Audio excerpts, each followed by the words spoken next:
Oh, it's too sweet. We're over here in the Shirtless universe. My name is Big Zoo Mr. Zucha Hendrix, of course. I'm your humble host here on the Shirtless Podcasts. And today we're diving into the world of baseball. So I think we're going to call this the Shirtless Baseball Podcast. First episode, starting here. Me and my boy Jeremy Myrtle.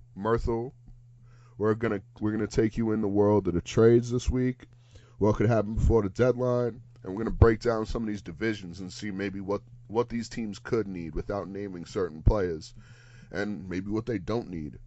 Because honestly, some of these teams they ready to go, and after talking to the Mert man, you know, he definitely opened my eyes to a couple more teams out there that are going to definitely be contenders. So let's just get right down to it. What's going on, Myrtle? How we doing, brother?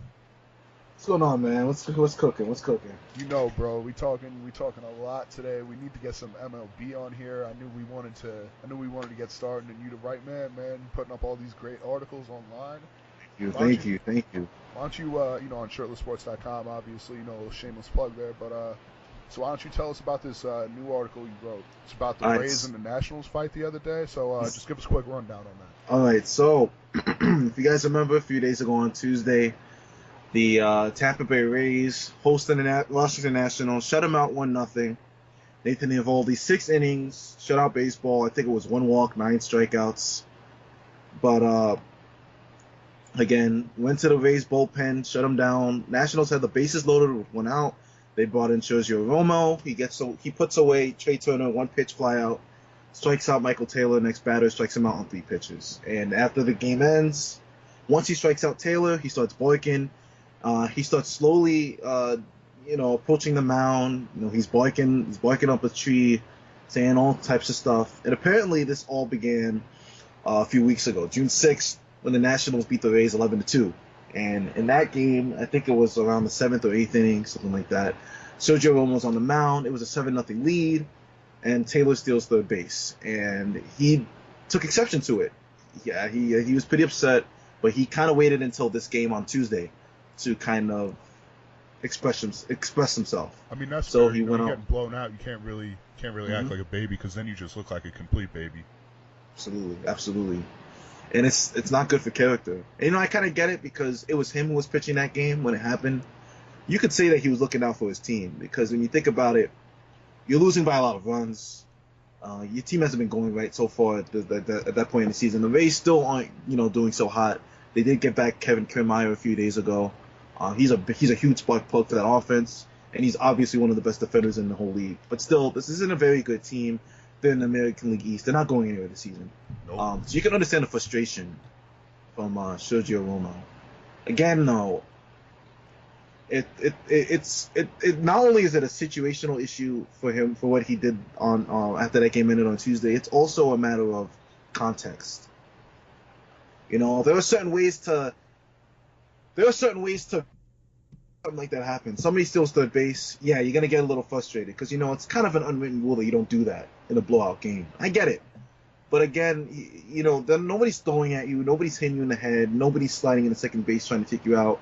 No one's pulling a Chase Utley or going into the press box saying I'm really trying to go after this guy or I'm trying to make a message. No one's trying to show you up. And another thing that maybe Romo wasn't really thinking about. What if Dave Martinez, the manager, told Michael Taylor, "Hey, go ahead and steal third base. We're trying to get a couple more runs on the board because you never know what's going to happen in the 8th, 9th inning." So on and so forth. We don't know these things, but I feel like it's important that we at least consider them as factors. I don't think Sergio Romo considered those as factors on Tuesday, clearly, because he had a lot of emotions. He let all of them out. Benches cleared. It could have been a fight. I saw Adam Eaton, from what I saw in the footage, I saw Adam Eaton almost running out of the dugout. He was furious. He wanted to charge the mound and go after Romo. Romo was kind of sticking his head out. He had the whole Rays roster behind him. So most people will think, he's kind of looking like a chicken. He's acting all macho now because he's got his whole team in front of him, defending him there on his side. That whole thing. Got the squad. But Sergio Romo, 35 years old, he's already set He's already left his mark on the league. He's won 3 World Series championships with the San Francisco Giants. He's an established reliever. He was a great closer in his prime, but yeah, he should have done better. I think with age should teach you. It should give you patience. It should also give you this sort of like reserved, more relaxed, more understanding kind of a personality that you're gonna want to express on the diamond. You should be more reserved. You shouldn't be the type to be these really unnecessary grudge-like battles with other teams. Something that happened 3 weeks ago. Somebody stealing third base. It's not a big deal. You got to get over it. Yeah, definitely. I agree with you on those points, man. But honestly, what the Nats did, man, they kind of wanted to make more of a statement. I feel like with that, and I can understand Romo's anger with that. It's a grudge to be. I don't understand the whole 3-week holding that grudge. That's a little too much. I mean, it's one thing if the next inning, but when you're holding that grudge for 3 weeks, that's a little too much. And the Nationals, I mean, they're just, in my opinion, they're angry because they're just becoming the same old Nationals. You know what I'm talking about? They're just, like a few years ago, they were supposed to be the best team in baseball, win the championship. What happened? The Mets cling around, go out and get Yoenis Cespedes. The Mets end up going to the World Series. Win the division. Nationals don't even make the playoffs. This year, look at what they're doing again. They just underperforming. Look at that NL East, right? We were talking about it before the show. The Phillies are up. They're a young team, young manager. Braves are looking unstoppable. I mean, they've slowed down recently, but you slow down for only so long. That team is too good to be slowed down for a long time. You know what I'm saying? Mm-hmm. So, what are your opinions on the Nats right now and their mark in that NL East? I think they have to make their mark in the NL East. They have to. I don't think they are. Because if they were, they'd be leading the NL East right now. They're not. They're about 3 games back of the Braves right now, I believe. They're not playing good baseball right now. And with the talent they have, the level of talent they have, and the roster that they throw out there every day of the week, there's no excuse for them to not be leading this division right now. Say what you will about the Atlanta Braves. Say what you will about the Philadelphia Phillies. The Philadelphia Phillies are one of the most surprising teams of the year. And if it's not them, it's the Milwaukee Brewers, although I think we're going to talk about that later on. This is a much more competitive division than it normally is. However, the Nationals still have the best roster. They still have the best starting rotation in that division. They still have the best offense, although, you can make that argument now between them and the Braves. The Braves have a very deep offense. They have a very legitimate offense. I think it's going to get better, too. It's only going to get better. They got Acuna coming. Acuna's going to be coming back soon, I believe. I'm thinking they make a trade, man. I'm thinking they make a nice trade coming up here before the deadline. They get the boy from Kansas City, Mike Moustakas. You gotta. I think him in that ballpark, man. That's some scary stuff. Shirtless Park, one of the smaller ballparks in the league. Ooh. It's down south over there. Weather's heating up. Ball's gonna start flying.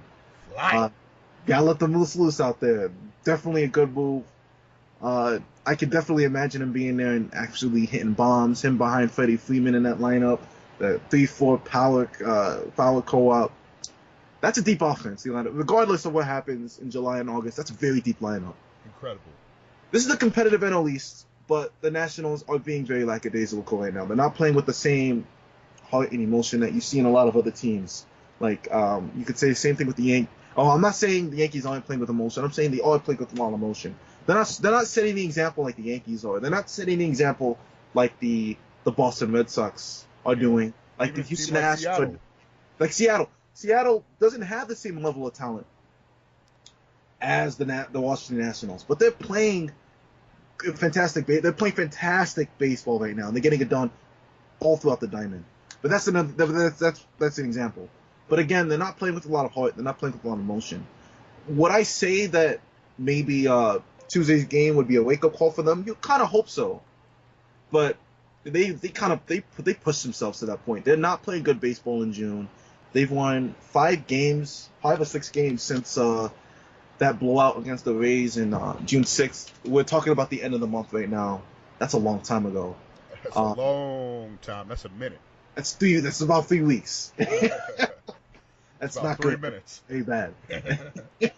3 whole long minutes. And I feel like there needs to be like a clubhouse meeting or something because the hustle is just not there. Guys they're not pushing ground ball. They're hitting ground balls, but they're not pushing to get on base. You know, Bryce pitchers. Harper is not setting any type of example for the rest of the guys on the team, and that's supposed to be his team, and he's just playing like he doesn't care. Like he's already waiting for this summer, or I mean not this summer, for this winter, so he can go and sign a new contract, and whatever he's gonna do with that. I just think he's just done, and it's like it's reflecting on how the team's performing. Mm-hmm. I mean, he's still hitting bombs, but he's hitting what 240 right now, Mm-hmm. 250. You got everybody in your lineup that already kind of hits like that. You're supposed to be the MVP candidate. You know how many people in the league hit 40 home runs a year now? That's not special anymore. It's still really nice, but it's not that special if you hit 35 home runs and drive in 90 runs because, back in the day you could compete for an MVP with that. Now that's just kind of a good season. And that's kind of like it's an above average season at best. Yeah, we live in an age right now, a lot of fly balls. Everyone's trying to hit home runs. Some people call it the quote-unquote fly ball revolution. Where you got guys, and what they're doing right now in the batting cages, they're watching video, they're looking at where their hands are positioned, all that good stuff. They want more power. Anything that you throw down in the zone now could be a home run. For most hitters now, downstairs, it's kind of like the night zone. I'm going to say home run. It's hard, but it's not really... That could be a home card. That doesn't mean anything about his value anymore. He's got to start hitting for average. He gets on base. He's still drawing his walks, but I'm looking at his numbers right now. He's been batting 188 this month, 221 in May. He got off to a good start in April. He walked more than he struck out. He had 38 walks in April, and he walked 21 times. They were barely bonzing him beginning of the season. Now it looks like hitters are a little less afraid, and now he's striking out more, and he's walking less. You said this a little earlier, man. You were talking about the Brew Crew and what you think they could be doing. Honestly, I don't know a ton about the Brewers. I know they got a lot of magic going on in that lineup. They got Lorenzo Cain, they got Yelich, got a really good outfield. And I know the Cubs are right on him, man. I think the Cubs end up winning that division, but give me a little rundown how you think the Brewers can hold on to this lead. One would hope that they get Jimmy Nelson back, although it's looking less and less likely day in and day out that he might sit out the rest of the season.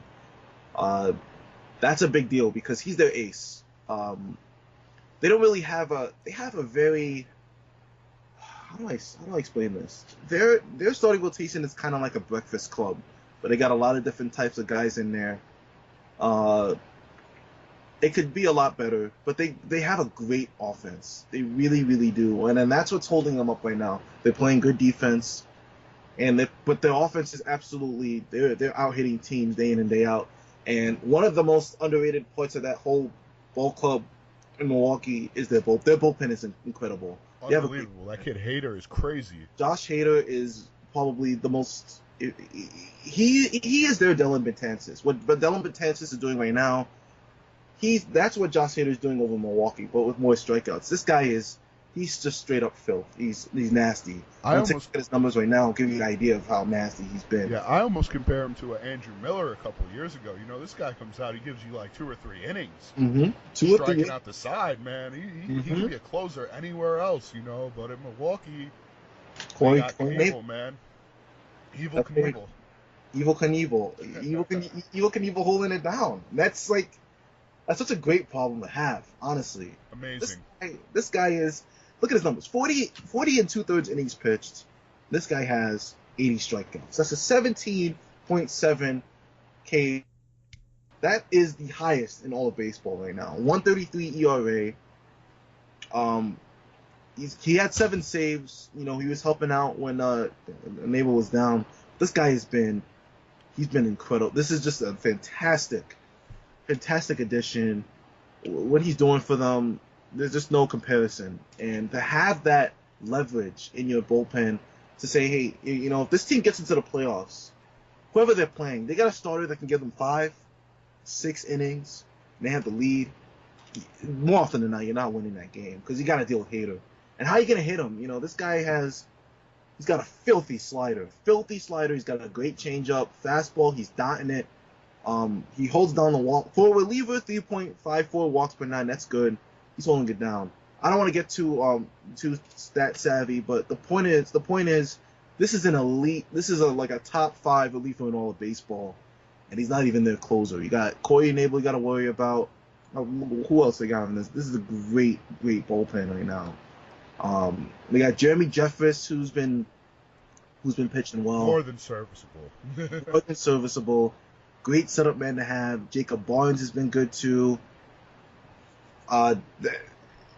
There's little weakness. There's little weakness in this bullpen. If you get a guy who gives you 5 innings, that guy's winning. 5 innings of a lead, he's winning that game. This is also not a team you want to face on extras because you got to deal with those guys too. And these guys can go 1, 2, a few of them can go 3 innings. Filthy bullpen, great offense. Starting rotation's been good. I wrote about Freddie Peralta in I have a Hello Brooklyn blog where I wrote about Freddie Peralta a little while ago. And, they called him up because they've been facing some injuries. They're also not too sure about Jimmy Nelson coming back. He's sneaky good. His scouting report basically is he's one of those guys who he's kind of like a Bartolo Colon in the fact that he throws a lot of fastballs, and that's kind of all that he throws. But he's very deceptive. He has a very unique release point with his delivery and all that. He hides his pitches well. Like, he hides his hand very well. You don't see the pitch until the last second. And he's been getting a lot of strikeouts. Ever since his call up, he's been very, very good at minimizing walks. Much improved control. He's looking like he could save this starting rotation. That's kind of what Milwaukee needs. And that's kind of why they're leading the division. Because they're getting help from all these guys that you don't really expect. Like, people slept on Josh Hader. He had a good season last year, too. He's a whole lot, even compared to what he did last season, a whole lot better. But Freddie Peralta, guys like that, Jesus Aguilar, one of the best hitting first basemen in the whole league. We're talking about Freddie Freeman. Some people mention Anthony Rizzo. I think Anthony Rizzo's a little overrated this season, but Freddie Freeman, Paul Goldschmidt, all sorts of first basemen like that. Some of the top first basemen in the league. You can compare Jesus Aguilar to the Joey Votto types, guys who are driving in everyone, hitting a bunch of home runs, hitting over 300. Jesus Aguilar is doing all those things, and the fact that he was getting playing time mainly because Ryan Braun was hurt, and because Eric Thames, who just came back this week, Eric Thames was also hurt. The fact that he was on the bench, he was kind of like their Matt Stairs, their pinch hitter. That's kind of a big deal to have that depth, and that's huge to have to be able to pull a guy like that. This guy who could become an all-star in July. There's a pretty decent chance we could see him in Washington as a reserve or something.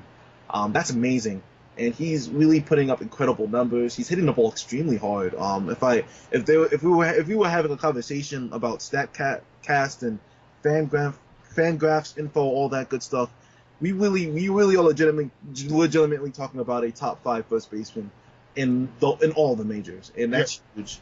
Hey, Aguilar, Hader, Freddie Peralta, these guys are making the Brewers look a whole lot better than they are on paper. And and you made a great point right there. You were talking about Rizzo. You said you think he's a bit overrated this year. A little bit overrated. I kind of think that's a motto that for the entire Cubs team as a whole. Oh yeah. I feel like they're always the popular pick now because they're the young guys, quote unquote young guys. Even though now most of them have been in the league for at least 2 or 3 years, and their stars have been in the league for a lot longer than that. Oh yeah. I could feel a changing in that division, man. Like you said, that bullpen, right? Mm-hmm. Crazy for the Brewers. They almost have what the Yankees had last year, where they can catch lightning in a bottle, and if they make the playoffs, man, you give that bullpen a lead, it's going to be really tough to beat them. And if the Cubs do end up winning that division, and say the Nationals end up winning their division, and it comes down to the Brew Crew and the Braves in a one-game elimination, I think that would be incredible for the wild card. Yeah. One of the best games they've ever had. That would be an incredibly exciting scenario. Oh yeah, but It's possible to. now we gotta, we should shed some light on the NL West real quick. The Dodgers have been underperforming. Obviously, we're showing our love to the Diamondbacks. Y'all are great, but we're just gonna focus in on the Dodgers right here. They've been underperforming, man. I don't get it. They got the same guys, right? They're supposed to be performing. It's just not happening. Like I feel like that's kind of the Dodgers too. They just have these guys who kind of show up out of nowhere. Justin Turner. He was supposed to be a really good hitter his whole time. He didn't do so great with the Mets. Found him when he went to LA. He's hurt a little bit this year. He's coming around. Maybe he comes up. But you look at some of the other guys they got, like Kike Hernandez. Chris Taylor. Chris Taylor. These guys who are super, quote unquote, super utility guys who pop up out of nowhere and have almost all-star like seasons. They're not really getting that this year, I feel like, and their starting pitching has been, for the most part, hurt. Mm-hmm. And I'm not sure how good Kershaw. I mean, he could still be great. Don't get me wrong. Clayton Kershaw is great, but I'm not vibing on the Dodgers, man. I feel like they're slipping out west. They're slipping a little bit, but they're getting healthier. And let me tell you, I think if this whole roster is up to 100%, there's a really good chance they'll win the division. And that is more of a testament to their team, to the Dodgers themselves. And it's a testament. Yeah, it's mostly a testament to the Dodgers themselves. This is just a stacked roster. It really is. It's incredible. It's an incredible roster, and you can't say they got to the World Series last year based off of luck. They're just a great team. This is a great team. They hit the ball, they field, and they can outpitch pretty much any team in the National League.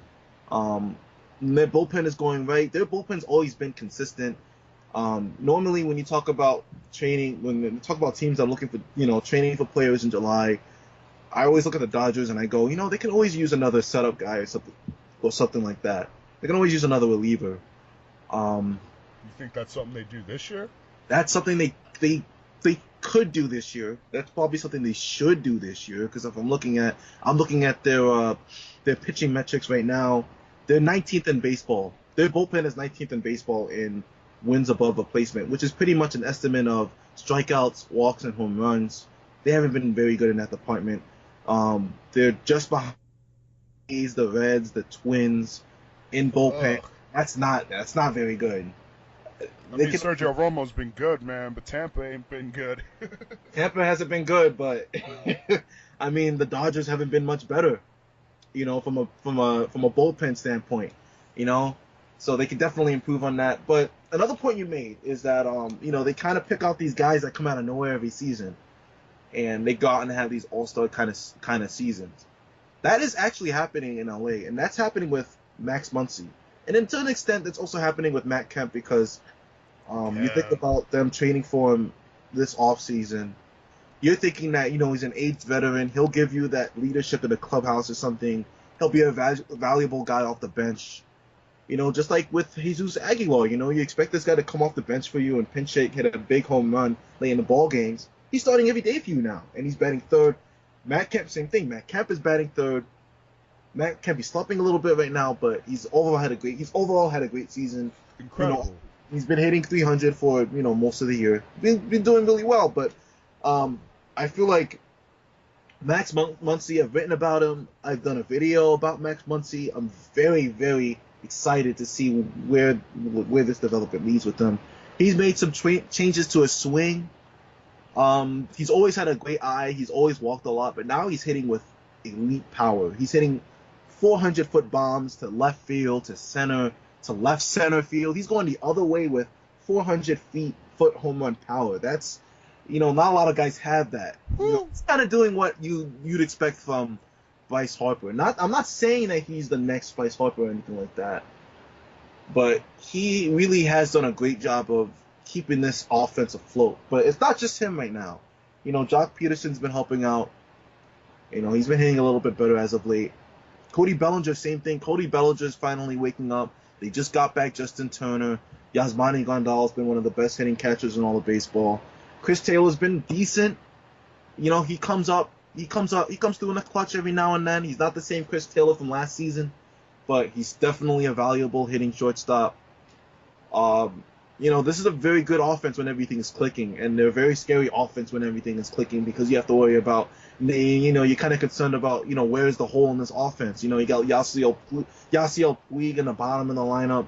He's always been kind of overrated, but, he's been valuable hitting in the 6th, 7th spot in the order. That's kind of where you want him. He's doing good there. But again, him, Bellinger, Peterson, all these guys, they got to step up. They've been stepping up a little bit. And then you see it in the record. The Dodgers are catching up. They're only a few games behind of the D-backs right now. The D-backs hit a bit of a rough slide in May. They could not score runs. They couldn't buy runs to save their lives. It's going to be a heated race. And again, this thing also kind of bleeds into their pitching.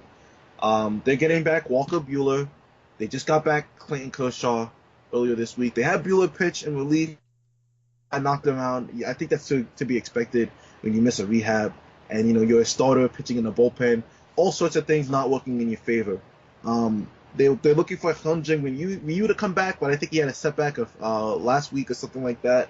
Well, they're not sure if it's a timetable for they don't have a timetable for his return. I would say he might come back sometime in August and be a really good number 4, number 5 pitcher. They got Kenta Maeda he's trying to give them 5 or 6 innings to start. I don't think they're trying to stretch him out too far. Other than that, Rich Hill just came back. You see, this is the thing. That's the thing. All of these Dodger starters are coming back like right now. Some of them are coming back in about a month or so. Yeah, they'll be ready for the run. They'll be exactly. That's going to be an interesting end for that NL West. But I almost got ahead of myself here. Talking about the AL West, talking about the Dodgers' foe in last year's World Series, the team that. Also another team that they're winning their division right now pretty handily at this moment. At the end of June, they're up 3.5 on Seattle. But the Houston Astros, man, they haven't had that same spark that they did last year. I think that they just caught a tough break. Carlos Correa just hit the DL. I think it's going to be interesting in Houston down this stretch, but. They always got Altuve, and their pitching staff has been unbelievable. We might honestly, with the Astros, we might honestly be talking about the best starting rotation we've ever witnessed. Their run differential is plus 175. 175. The next closest team is 125, and that's the Red Sox. And after them, it's the Yankees at 105. So we're talking about a differential between them and the third best run differential, which is incredible to be over 100 at this point in the season. Over 100. We're halfway 70 runs. It's plus 70 on the Yankees. That's incredible. On the Yankees, and the Yankees are one of the highest scoring run-scoring teams in baseball. Yeah, it's one of the highest. What's happening right now? And this Astros team, there's so much fun to watch. They're the polar opposite of what the Nationals are in June. Yup. What the Nationals are in June right now, the Astros have been the opposite of that all season. This is a team that floors it from the first inning to the last. You cannot settle on a lead against them, and when you're trailing, it's almost like a horror movie. When you got guys going down left and right. Everyone's not coming back. Everyone's striking out. Your pitching is getting rocked. This is a great team, and it's crazy because they just won the World Series. They had all this talk in the offseason about, all right, let's do this again. That was fun, but let's go ahead and win another ring. They look like a team that could easily do that, and I say this knowing what the Red Sox have been doing. Chris Sale, J.D. Martinez, Mookie Betts. These guys are playing at Hall of Fame levels this season. The Yankees, Eric Judge, Giancarlo Stanton heating up, Luis Severino, the Cy Young frontrunner right now, if you ask me. Agreed. And the Astros are still the best team in the American League. They got, again, like you said. Look at the Mariners. The Mariners had such a great start to the season. They're about 7 games and change up on the next team in the wild card, and only 1 game behind the Yankees. 1 game behind the Yankees. Or 1.5, whatever it breaks down to. But the Mariners are 3.5 games behind this team. And they're playing 600 baseball. in June, they're already 3.5 behind. So imagine when the Astros hit their stride this year, which I don't think they have hitting yet. Their pitching, obviously, has been out of this world. But I think if their hitting gets to where it was last year, That's it. It's done. And it's getting there. You know, Altuve was kind of cold in the beginning of April. He wasn't hitting for power. He wasn't doing a lot. Yeah, he wasn't doing a lot. He wasn't making he wasn't creating havoc on the base paths like he is now. All that stuff. Correa, same thing. Now a lot of these guys were slumping. Now all of them are heating up at the same time. Evan Gattis, and he had like 10 RBIs in 2 games a few weeks ago. That's a scary thought to think they're all heating up together right now. You know, and they were cold, but yet they still have 55 wins in June. And it's amazing how they're doing this. Incredible offense, but I could talk all day about their pitching. This is definitely the best. I think this is the best starting rotation in baseball history. I agree completely, 100%. I can't even argue that point. I want to argue something on this, but Astros are just insane. Like they're so good. Like Dallas Keuchel, he came in as their number 2 pitcher, right? You know, he's not having a good season. He's got an ERA over 4. He just got rocked yesterday. He has an ERA of 4.2. You know, 4-8 record. He's not striking out a lot of guys. You know, he is a ground ball pitcher after all. This is your worst pitcher. It's not even that bad. And that's not bad. That's not bad at all. Like, for most teams, that's the second pitcher on the Mets right now. Yeah, that's on the Mets. That's like your number 3 on most major league teams. Like it's like a number 3 you have, and you're just like, wow, you know, he's gonna give you a lot of innings too, like any day of the week. That's your worst pitcher by far. And you know, Charlie Morton. You know, this is a team. Before I really get into the Charlie Mortons and the Lance McCullers and all that stuff, this is a team that prides in StatCast data, doing their homework, going into the computer, analyzing, going into video, seeing what's going right, what's going wrong, and maximizing output. This rotation is maximizing output. Charlie Morton, his 2-seamer, his curveball, he's striking out a lot of people. 122 strikeouts, over 95 innings pitched. That's good for an 11K per 9. He's not even your ace. You know, we're still talking about Justin Verlander and Garrett Cole. Justin Verlander and Garrett Cole, both of them could run away with the Cy Young. You know, I talk about Severino winning the Cy Young. It can go to either one of those 2 guys. It could go to the 3 of them at once. It could be a 3-way tie. Give each of them a piece of the Cy Young trophy. Why not? Break it apart real quick. Here you go, guys. I mean, it's only fair. They're all pitching like gods right now. Yeah, so you get a division like that, right, where you got the Mariners and the Astros crushing it. The A's are playing well. The Angels are at 500, and the Rangers have a ton of talent, you know? Mm-hmm. Then you look at a division like the Central, and you just got the Indians winning that. You know, they're going to win that. They're already 8 games up on the Twins. Mm-hmm. The Twins are looking more and more every day like they're going to be a seller. But then you look at the AL East, and you got, I mean, you know, the Orioles, Jays, and the Rays are not exactly anything to talk about, write home about. But, you know, at the top, you got the Red Sox and the Yankees. And that, I think, is definitely what MLB wants at the top of their AL every year, is those 2 teams. Because when you got that rivalry going, man, it's something else. You already talked about Sale. You talked about Severino.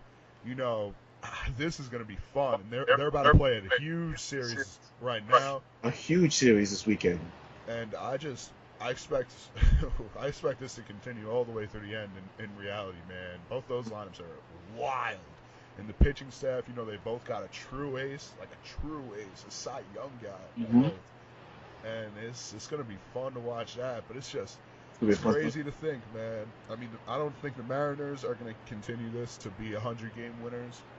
But you could have the Yankees winning over 100 games and being in a wild card this year, while a team like Cleveland, who might win 90 or high 80 games this year, you know, they're going to be a free pass into the second round. You know, nowadays second round. A couple notes about that. Yeah, the AL Central is kind of a wash, although that's underselling it.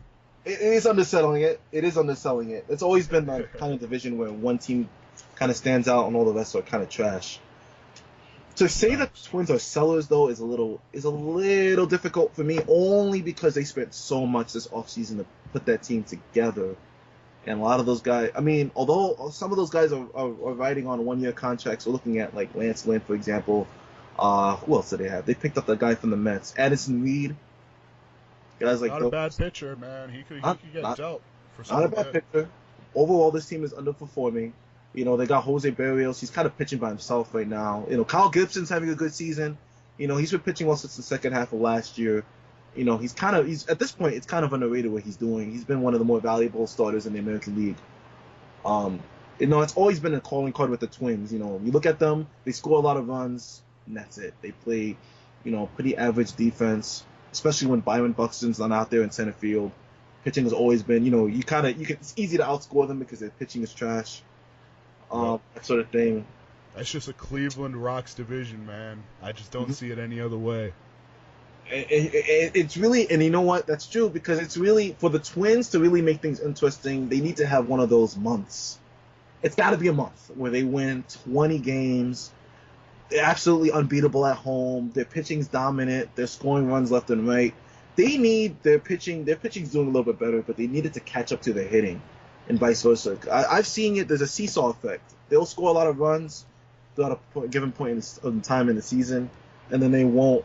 They're not getting. They're still losing like 7-8, or like 10-9, stuff like that, because they're not getting any pitching. Other way around with the pitching, they'll get like a complete game, give up like a run or two, and still lose because nobody's scoring runs. They really, like, example, they need to get Brian Dozier to get things going. But again, that's pretty much the AL Central. Indians division, man. Indians division. We're all just living in it. Mm-hmm. But yo, man, back on to the AL East, bro, man. Look at these Red Sox. Look at the Yankees right on their tails. You know, the Yankees had this team coming into the year. They were supposed to win the championship. Mm-hmm. I mean, not saying they can't, but just saying the Red Sox were kind of, honestly, in my opinion, were the underdogs in this division. And they're keeping up. If you know, they're ahead of the Yanks right now, man, but they're keeping up with them. And I'm very interested to see what this Red Sox team continues to do this year. I mean, they might have to make some pickups, but that's a solid team right now. Very solid team.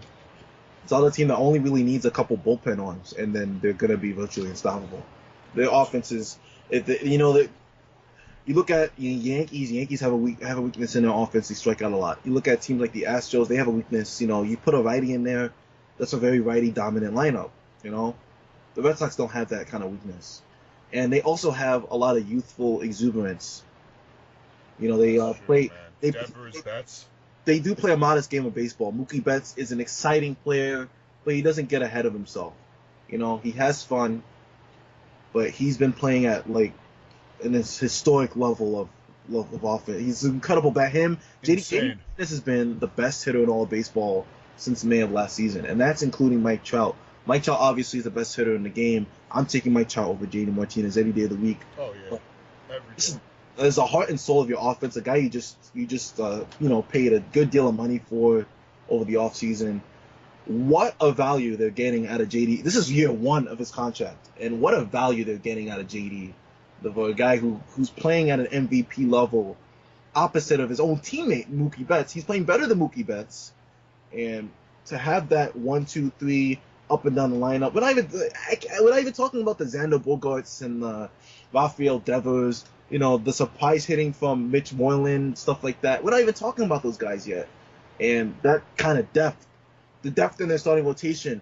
Chris Sale, after him, you got Rick Porcello pitching well. You got Eduardo Rodriguez. You got Erod. He's pitching a better command. He's getting a lot of strikeouts. All those things are coming into play. And now they're looking like a well-rounded team with no weakness. And that's scary. Where the one thing that the one chink in their armor is their bullpen. How are you even going to get to that bullpen when you got guys like Sale and Porcello going 6-7 every night? Then you got Kimball in the ninth. And then you got this offense you have to worry about that's scoring 6-7 runs a game off of you. You got your starter who can't even get into the 4th, 5th inning because second time through the order, it's home run after home run. They're getting doubles off the monster every other night. You know, that's what their team. And they're playing in a tough ballpark, Fenway Park. It's no fun when you're on the road against these Red Sox. They're a great team.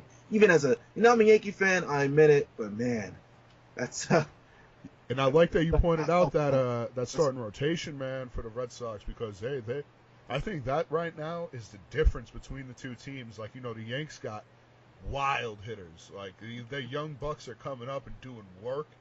They got. I mean, I'm not a Greg Bird guy, but I know there's a lot of love for Greg Bird in the Yankee universe. I just think he's a little overrated, a little too injury prone, but that's whatever. That's another story for another day. I think Brandon Drury should take that spot from him, but we'll see about that.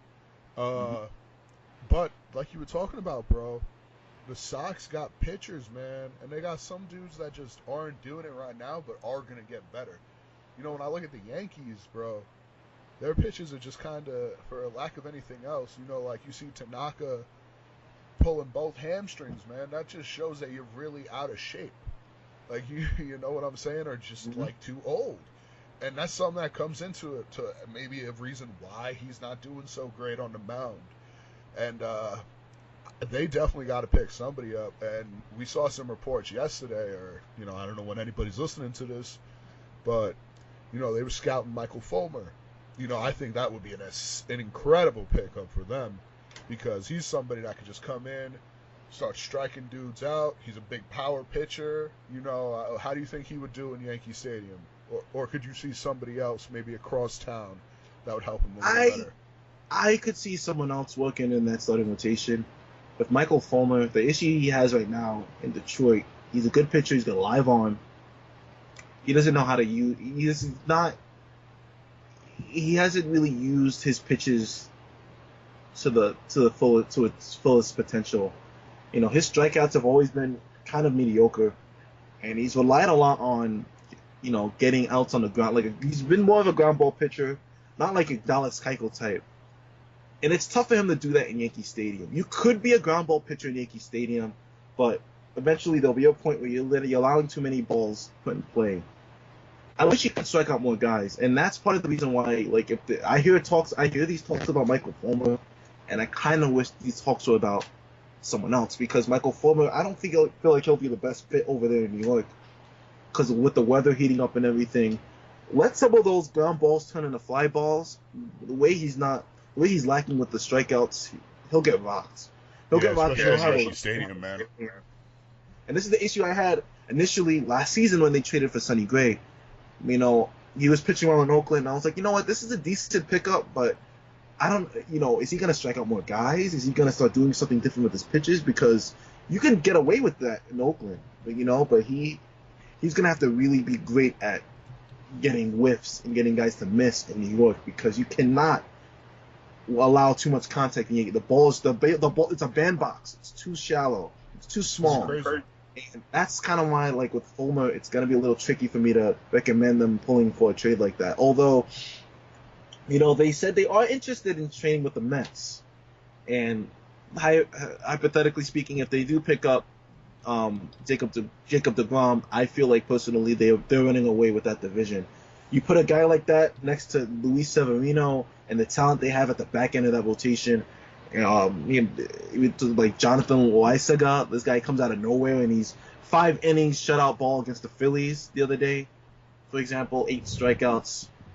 This is a kid that's got a lot of great pitches. Domingo Germán. Germán's been inconsistent, but the talent is it's all over. It's right there with Domingo Germán. He can be great in no time at all. With the talent they have in that rotation, you add a guy like Jacob deGrom. You can't beat them. You can't, because you got to wake up deGrom and then Severino and then CC Sabathia on a good day. CC Sabathia, a guy who's reinvented himself to become a 3 ERA pitcher who knows how to manipulate his stuff. Yeah, man. It's just again, I'm like, definitely a Met fan, bro, but like, I need these boys to trade off one of these guys, man, because we're gonna get left with nothing. And I'd rather move Syndergaard, and I know that wouldn't be a great fit for the Yankees, but I'm probably one of the few in the of the Met fans that would actually trade with the Yankees, because you guys got the wild farm system, and honestly, if we gave you guys deGrom, man, you guys would be like right next to the Astros once it comes playoff time, because The Astros got the 3 guys who they're going to roll out, and the 4th, they got 4 dudes. 3 of them will probably get rolled out every series. Maybe the 4th man makes an appearance here and there, and Keuchel out of the pen. I think Herman definitely poses some real threat when he starts coming out of the pen in the playoffs, bro. I mean, however, bro, yeah, I want a lot. I want a lot for my boy Jake. I want your boy Andujar, which I don't think you guys are gonna move. Yeah. But that would be if I'm the because Sandy stepped down. Obviously, he has his medical issues and everything. So best wishes there. But we got a 3-headed GM now. So if I was one of those 3, I would definitely be like, yo, we need to press as hard as we can to get Andujar on this team, because the Mets don't need Clint Frazier. And people talk about so much talent in the single A. Well, the Mets, honestly, they should want somebody who's 22 years old and is ready to go right now. Right now. Not because they want to win right now, but because you see what they can do. The Mets, their farm system, for whatever reason, bro, they don't produce anything. They came up with these pitchers, but in reality, you're starting to look at it, outside of DeGrom, they all kind of look like flashes of excellence. You look at Ahmed Rosario, he's doing nothing. So he could still settle in. He's a young kid, but he's not. Michael Conforto, it's great last season. Yep. I'm hoping that maybe he's injured or something. But you throw an Andujar on this team, then you give us a young couple of kids after that we have to develop. I think that's a fair trade. However, I think that tag's going to be really high for Jake. Oh, yeah. And it's just a matter of if the Yanks want to pay it. Honestly, I could see them even pulling out and going for Cole Hamels in the near days, just to have somebody, just to throw somebody out there, because in reality, they're going to need 2 pitchers anyway. So you grab a guy like Hamels for like 2 of your lower prospects, or not lower prospects, but lower level prospects. You pull him in, you throw him right in the rotation, right behind Severino right now. He's solid. That helps you immediately. I agree with you, not going after Fulmer, even though they're scouting him. I don't think that's a really good move for them, but it could work out. Who knows? If he finds that strikeout form, he's going to be good. He's got a good changeup. Got a great changeup, man. I picked him up in my fantasy like 3 weeks ago, and he's been on fire ever since then. I'm all about that fantasy. Valuable pitcher. Yeah, man, he's going to be solid. I think he could be solid, but I think he definitely benefits from pitching in that huge ballpark in Detroit. So it's a learning curve for whoever you are. I think Jake, though, DeGrom is somebody the Yankees have to get if they want to be able to. I'm not going to say compete, because they're competing. They're right there. But they're going to be there in October. Yeah. I think, though, that if they want to be the World Series team this year, they get Jacob DeGrom. That's the difference. And I think if you're a Met fan, if you're a Mets person, you just kind of got to eat your pride right now, make the deal happen, and get what you can for him right now, because he ain't getting any younger. And Syndergaard, I definitely would prefer to move him, because I don't think he's going to continue what he did in past years, especially with all these injuries and coming down injury prone. And you can trade him now, and I honestly think best case scenario, if he wants a long career, it's going to be coming out of the bullpen as a closer. Syndergaard? Yeah, come in for an inning, throw that 100 for one inning, that would be tough. And not have to deal with it. That would be tough. He has he's got a complete arsenal, and I feel like his mindset will be that he'll want to start. Going to be out there. He's definitely going to want to start. Yeah, but I just feel like you watch him in these games in the beginning of the year, man. People were just getting to him. It's just like, oh, he had 100 pitches before the end of the 5th inning, and you're like, crap, he's already out of the game. What am I gonna do now? I have to go to the bullpen. Yeah, they've been this 3rd straight day, and this guy was supposed to give me 7. they've been working him more often than not this year. But man, that guy he's your second ace. He's your co-ace in that staff. Yeah, man, we already traded away one of them in Matt. So, one of them. I'm thinking we're moving at least one more, if not both of them. Yeah.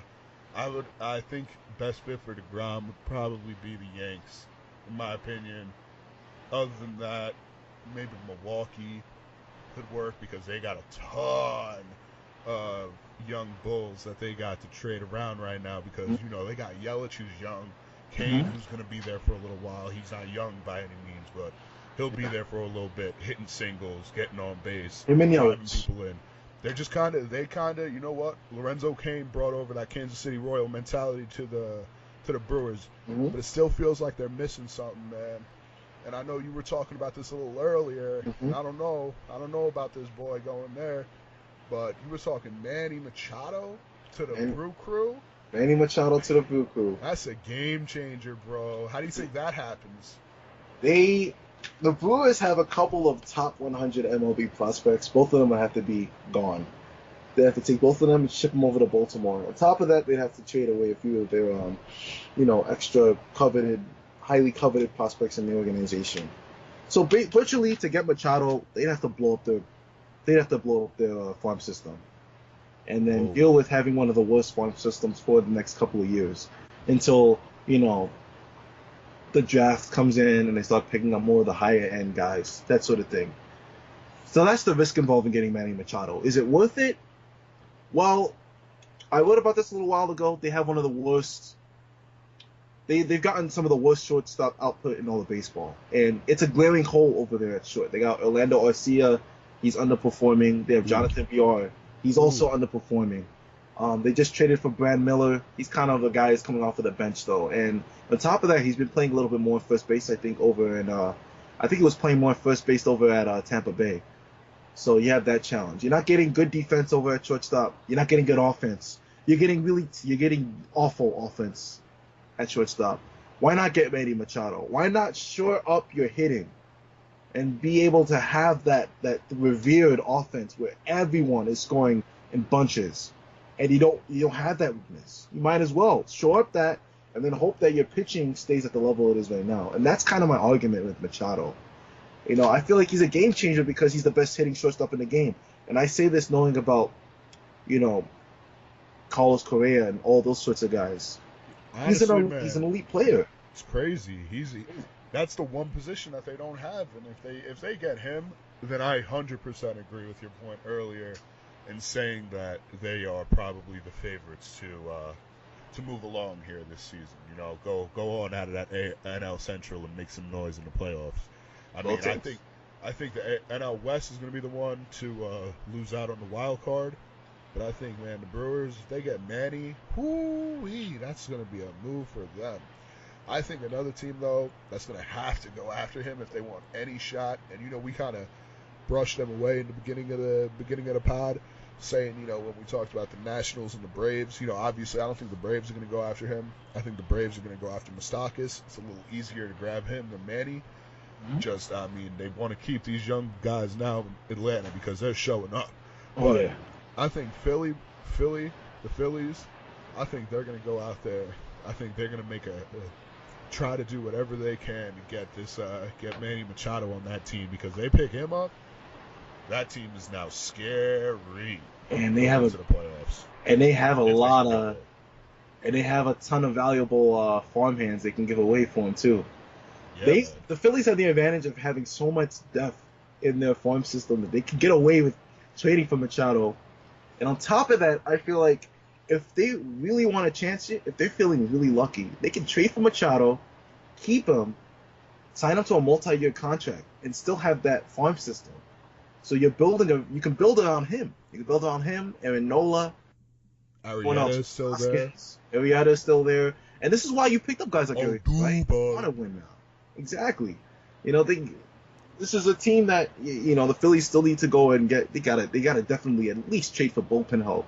They have an awful bullpen right now this season. They got no closer over there. They don't even know who's closing for them right now. Yeah, I'd ship them Jeris Familia for a bag of balls. Why not? The Mets. It's a trade between two teams in the same division, but still, that's what they want. The Phillies need a reliever. The Mets need some farmhands. Why not? Why not do it? Push your pride aside for once. Eat it for a little bit. That's all you gotta do. You gotta eat that pride for a couple of years. You gotta accept you're gonna be bad, man. The Mets got pitchers. Other teams need pitching, man. That's about all the Mets have.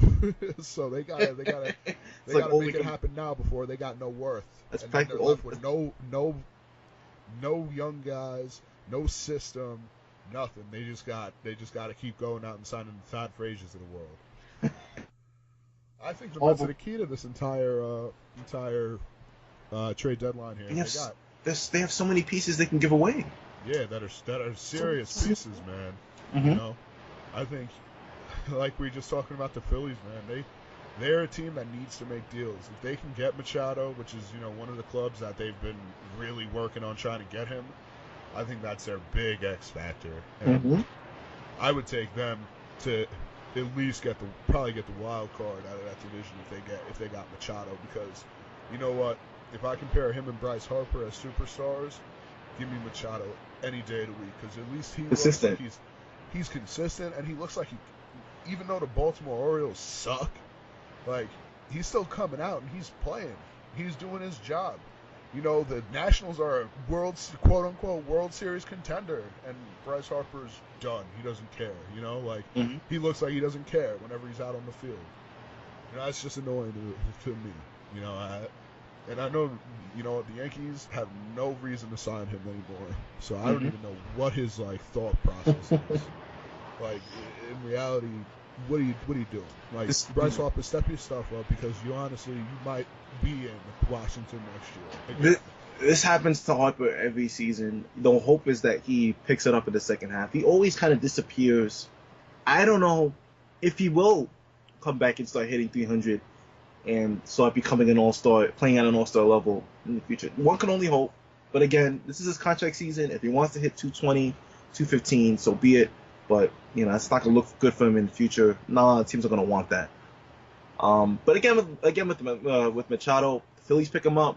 Look at how hot they've been getting lately. Carlos Santana's hitting the ball better. Cesar Hernandez leading off. Reese Hoskins is hitting up. Man, that team could win the division. They already have the starting rotation for it. This is one of the most surprising starting rotations in all of baseball. And Aaron Nola, definitely, he's an ace now, without a doubt. There's no argument to that. You got Nick Pivetta. He's been stepping up. He's got a nasty slider, curveball. Zach Eflin, coming out of nowhere, pitching well, stepping out more guys in the next pitch all of a sudden. And they're waiting on Jared Eichhoff. That team could be a contender. That team could win the division and go deep into October if everything's going right. But it requires everything to go right. But it would go a long way if they got Machado. And it's the same thing with the Brewers. And that's why I feel like it's such a hot take to talk about Machado. Because I feel like he puts so many things in motion. A team can have a plan to go deep into October, then you get Machado, and then all of a sudden everything's falling in place. And you got a team that's not only competitive, but also a team that you don't want to face because they're so loaded. And that's why he's so special. He's such a big deal because he does that for your team. Yeah, man, definitely. I think we hit the nail on the head today. We got to the big guns out there in the trade deadline.